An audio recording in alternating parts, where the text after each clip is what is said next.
বড়োয়া থানার ববরপুর গ্রামের যুবকের মৃত্যু রহস্য। রবিবার সকালে মুর্শিদাবাদ জেলার বড়োয়া থানার ঢিলছোড়া দূরত্বে একটি জলাশয় থেকে উদ্ধার হয় বছর 26-এর এক যুবকের মৃতদেহ।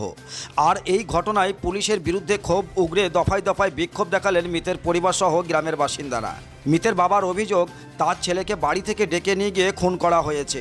প্রায় 7 দিন ধরে নিখোঁজ ছিল অভিজিৎ সাহা নামের ওই যুবক, আর তার মৃতদেহ উদ্ধার হলো আজ সকালে। মৃত যুবকের বাড়ি বড়োয়া থানার বব্বরপুর গ্রামে।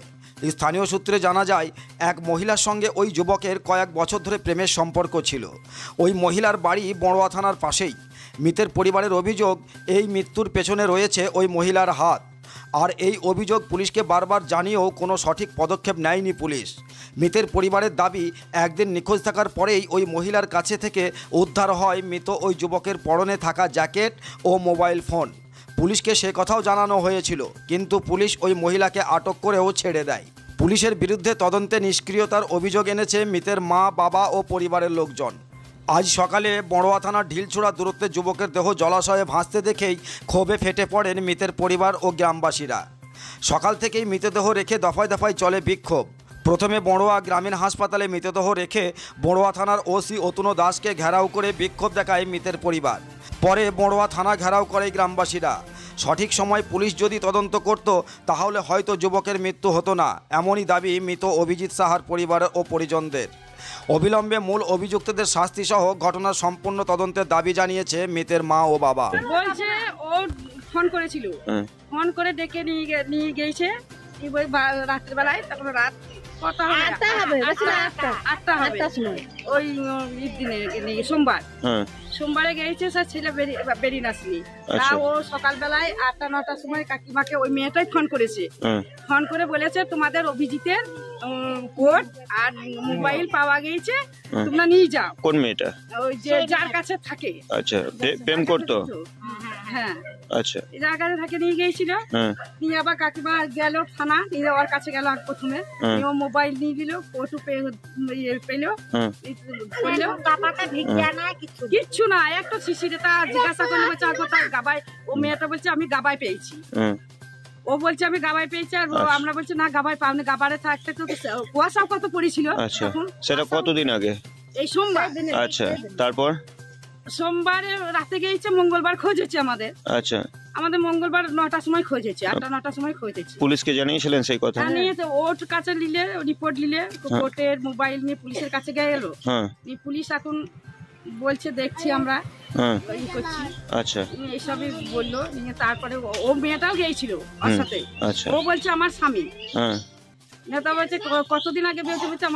আমাদের হরিতলায় বিয়ে হয়েছিল। আমার স্বামীর কোড আমি চিনতে পারবো না। আচ্ছা, সবাই বলছে তুমি কি জানলে কি করে? বলছে আমি পায়খানা করতে গিয়েছিলাম, ভোরবেলায় পায়খানা করতে গিয়েছিলাম বলে আমি কোডটার মোবাইলটা পেলাম। আচ্ছা, আর কিন্তু কোড মোবাইল কিন্তু গাবাতে পড়ার মতন লয়। আচ্ছা, তারপরে আজকে মৃতদেহ উদ্ধার হলো। আজকে জলে ভাসছিল মৃতদেহ। কতদিন পরে হলো ঘটনাটা? 7 দিন হচ্ছে। আচ্ছা, ওই মেয়েটাকে কি পুলিশ ধরেছিল? মেয়েটাকে ধরেছিল, নিয়ে আবার ছেড়ে দিয়েছিল। আচ্ছা, নিয়ে আজ আবার ধরে। আচ্ছা, তো আপনাদের কি অভিযোগ, মানে কি দাবি? অভিযোগ কি মানে আমাদের ছেলে তো চলেই গেল, তা আমরা মেয়েটার শাস্তি চাই। পুলিশ কি করেছে তারও শাস্তি চাই। পুলিশ কি সঠিক পুলিশের কাজ করেছে?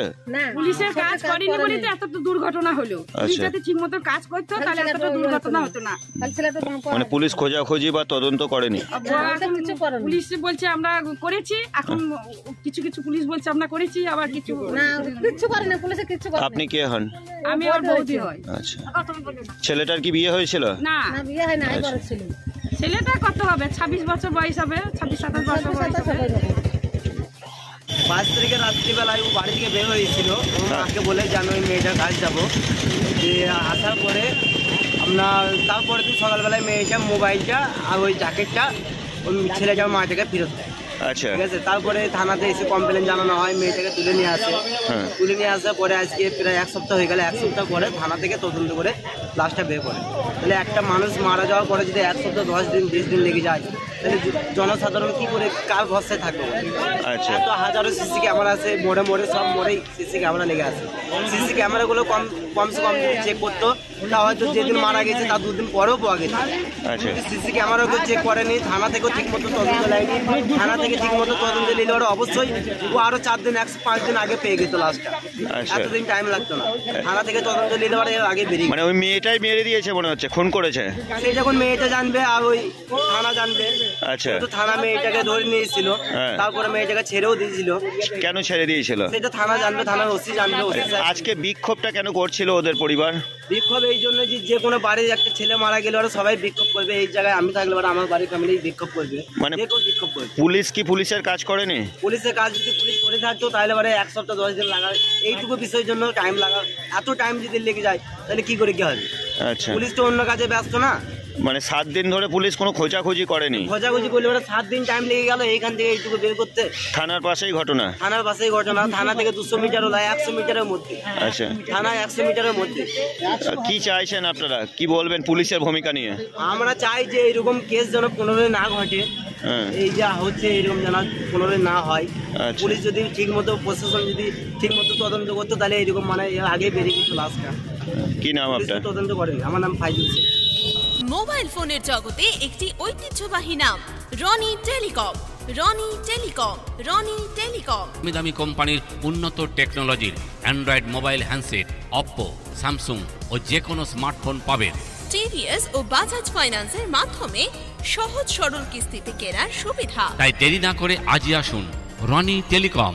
Roni telecom, Roni telecom. বিশেষভাবে মনে রাখবেন আমাদের এখানে রয়েছে পুরাতন মোবাইল দিয়ে নতুন মোবাইল কেনার দারুণ সুযোগ। মনে রাখবেন প্রতিটি জিনিস পাবেন ন্যায্য মূল্যে রনি টেলিকমে। কাজেই আর দেরি নয়, আপনার মনের মতো মোবাইল হ্যান্ডসেট কিনতে আজই চলে আসুন রনি টেলিকম। রনি টেলিকম, ভরতপুর বাজার, আলিয়া হাই স্কুলের সন্নিকটে, ভরতপুর, মুর্শিদাবাদ। আমাদের কন্ট্যাক্ট নম্বর 8170880880। রনি টেলিকম আপনাদের জানাই আন্তরিক শুভেচ্ছা ও সাদর আমন্ত্রণ।